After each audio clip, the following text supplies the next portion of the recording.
This is a brief video introduction to week 5.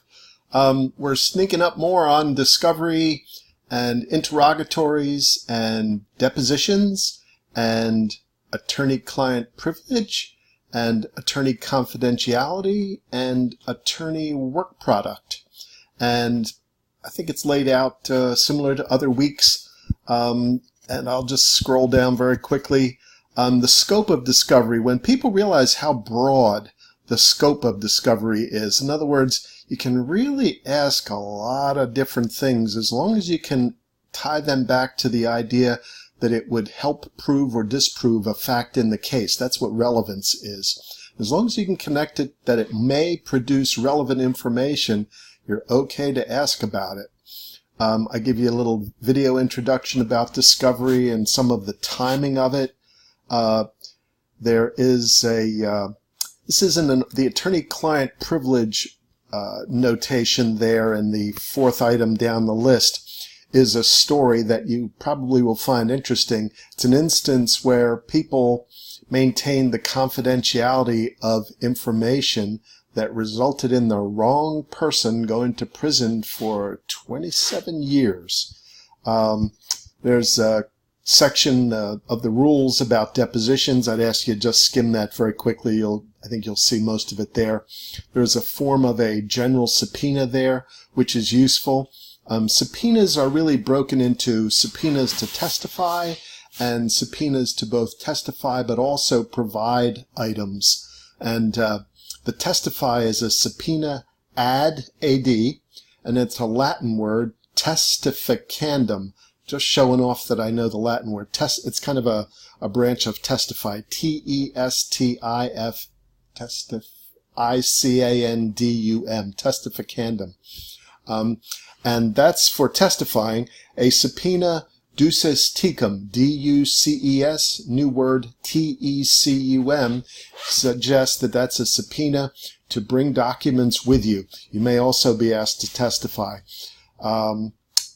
And I give you some standard form interrogatories and a standard request for production of documents. For cases that are valued at under $50,000 that are going to have to go to compulsory arbitration, the First Judicial District has decided it's easier to limit the types of interrogatories and just limit you to the form interrogatories that they've adopted.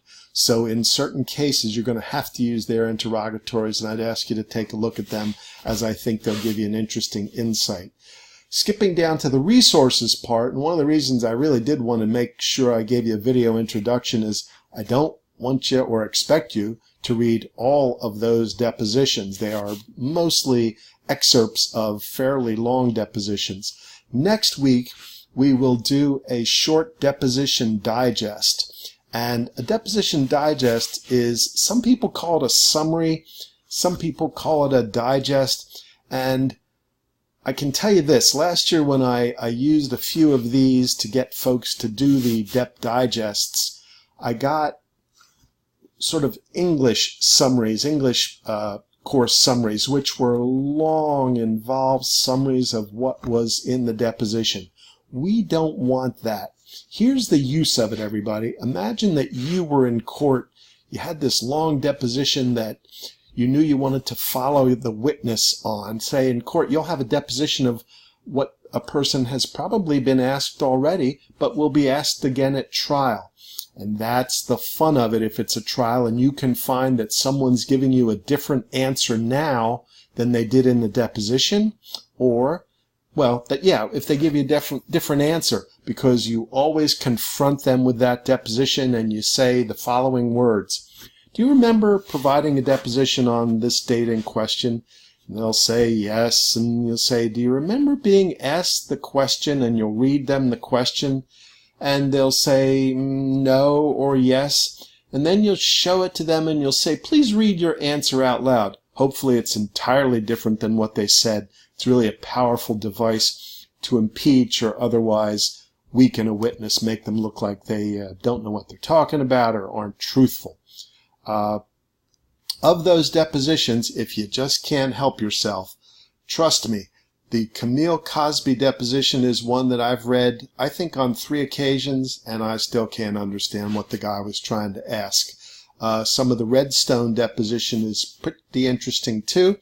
I can also tell you that as you skip down, you'll see there's a sample notice of deposition, everybody. That's the notice that you use for almost any deposition. That'll take you anywhere in the world of depositions. There's a certificate of service, which is also another very standard form. I think that'll make sense. I can tell you from looking at the Trump deposition, that's a deposition of Mr. Trump concerning Trump University, as I recall. And you can see that Mr. Trump has been the subject of depositions many times and is a very, what we would probably call, tricky witness. Tricky witnesses are those that will tell you at a deposition that they don't recall an answer. And at trial, they may recall it. So what you probably have to do in those situations is try and pin them down. Ask them if they reviewed the documents that are the subject of it. If they haven't, tell them you'll take a break and give them the documents and then ask them the questions again. You'll do everything you can to try and build a wall. That was no pun intended, everybody. But build a wall around that witness to make sure that you've trapped them as much as you can. The one thing you don't want to do is waste the deposition. Ask people a lot of questions. When it comes to trial, the deposition doesn't really pin them down because it was too vague and too general, or you didn't follow up and pin them down on certain points. So that's Mr. Trump is a tough witness, I will say that.